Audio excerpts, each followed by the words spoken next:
একটা বয়সে শুটকি দেখে নাক ছিটকানো মানুষগুলাই আরেকটা বয়সে এসে শুটকি দিয়ে চেটেপুটে ভাত খেয়ে ফেলায়।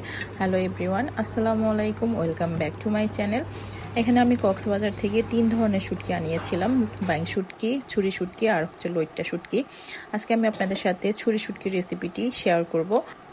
এখানে আমি শুটকিগুলো এভাবে ছোট ছোট করে কেটে আগের দিন রাতে পানি দিয়ে ভিজিয়ে রেখেছিলাম। শুটকি অবশ্যই আগের দিন রাতে ভিজিয়ে রাখবেন, না হলে শুটকি খেতে ভালো লাগবে না, ভালোভাবে সেদ্ধ হবে না শুটকিটা। এখানে ভালোভাবে ভিজানোর পর আপনি শুটকিটা দেখতে পাচ্ছেন বেশ ভালো মাংস বোঝা যাচ্ছে। এখানে একটা প্যানে আমি পরিমাণ মতো তেল নিয়ে নিয়েছি এবং দিয়ে দিয়েছি পেঁয়াজ কুচি।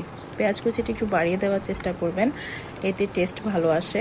আর হচ্ছে এখানে গোটা একটা টমেটো দিয়ে দিলাম। তারপর এখানে আমি নেড়ে চেড়ে পেঁয়াজগুলো টমেটোর সাথে মিক্স করে এটা একটু ভেজে নিচ্ছি। এর ভিতরে আমি বাটা মরিচ ব্যবহার করছি। আমাদের নোয়াখালীর মানুষেরা চিনেন এটা। মরিচ আর রসুন একসাথে বেটে নিলে যে একটা পেস্ট তৈরি হয়, ওটা হচ্ছে বাটা মরিচ। তো এখানে আপনারা গুঁড়া মরিচও ইউজ করতে পারেন, বাটা মরিচ দিলে এটা ফ্লেভারটা অনেক ভালো হয়।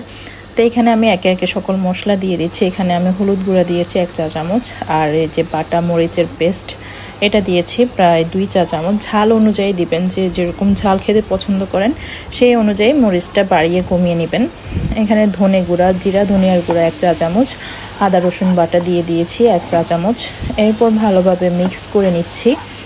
মশলাটা কষিয়ে নিব। মশলাটা কষানো হলে এর ভিতরে আমি শুটকিগুলো দিয়ে দিব। এখানে আমি একটু পানি অ্যাড করে নিব যাতে মশলাটা পুরোপুরিভাবে কষানো হয়ে যায় এবং মশলার যে স্মেলটা আছে সেটা যেন চলে যায়। এরপর আমি এখানে আগে থেকে ভিজিয়ে রাখা শুটকিটা দিয়ে দিয়েছি। এখন ভালোভাবে নেড়ে চেড়ে মিক্স করে নিব এবং কষিয়ে নিব, যাতে করে শুটকির ভিতরে মশলা এবং লবণ যেন খুব ভালোভাবে ঢুকে যায়। এখানে আমি একটা আলু ব্যবহার করেছি, আপনারা চাইলে আলুটা স্কিপ করতে পারেন। আলু আমি একটু বেশি পছন্দ করি, যার কারণে আমি শুটকির সাথে একটু আলু দিয়ে নিয়েছি। এরপর এখানে পরিমাণ মতো পানি দিয়ে এটাকে আমি ভালোভাবে রান্না করে নিব। এখানে আমি ঢাকনা দিয়ে ঢেকে নিয়েছি। এরপর এটা ঝোলটা শুকিয়ে যাওয়া পর্যন্ত অপেক্ষা করব। দেখতেই পাচ্ছেন ঝোলটা একটু মাখা মাখা হয়ে আসছে। তারপর এই পর্যায়ে আমি একটু ধনিয়া পাতা অ্যাড করে দিচ্ছি। ধনিয়া পাতাটা দিলে খুব সুন্দর একটা ফ্লেভার আসে এবং খেতেও বেশ ভালো লাগে। এখন নেড়ে চেড়ে মিশিয়ে দিচ্ছি।